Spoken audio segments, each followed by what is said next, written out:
विशेष मोहीम राबवली आहे। संध्याकाळी 7 ते रात्री 11 या 4 तासांमध्ये जिल्हाभरामधील तब्बल 2458 वाहनांची तपासणी देखील करण्यात आली। विविध कायद्यांच्या अंतर्गत उल्लंघन करणाऱ्यांवरती कठोर कारवाई करण्यात आली।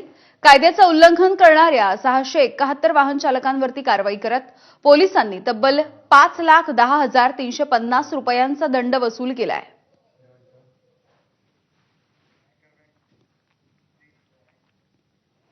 पाहुयात पुढची बातमी। उत्तराखंडमधल्या भाजप नेत्याचा एक अजब प्रकार आणि प्रताप समोर आलेला आहे।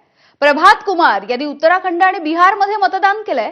बिहारमध्ये मतदान केल्याची त्यांनी सोशल मीडियावरती पोस्ट टाकली। प्रभात कुमार यांनी 2 राज्यांमध्ये केलेल्या मतदानावरून आप आणि काँग्रेसनं जोरदार हल्लाबोल केला। प्रभात कुमार यांनी 2022 ला उत्तराखंड विधानसभेसाठी तर यंदाच्या वर्षी बिहार विधानसभेसाठी मतदान केलेलं आहे।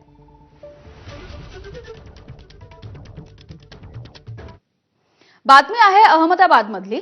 अहमदाबादमध्ये ज्वेलरी शॉपवरती चोरट्यांनी दरोडा टाकला आणि या चोरी करणाऱ्या महिलेनं जुनाच फंडा वापरला आणि मालकाच्या डोळ्यामध्ये मिरचीची पावडर टाकून चोरी केल्याचा डाव होता। मात्र हा डाव काहीसा फसलेला आहे। दुकान मालकाने मिरची फेकणाऱ्या महिलेला चांगलेच फटके दिले आणि दुकानाच्या बाहेर काढलं। या फसलेल्या चोरीचा व्हिडिओ सध्या सोशल मीडियावरती व्हायरल होतोय।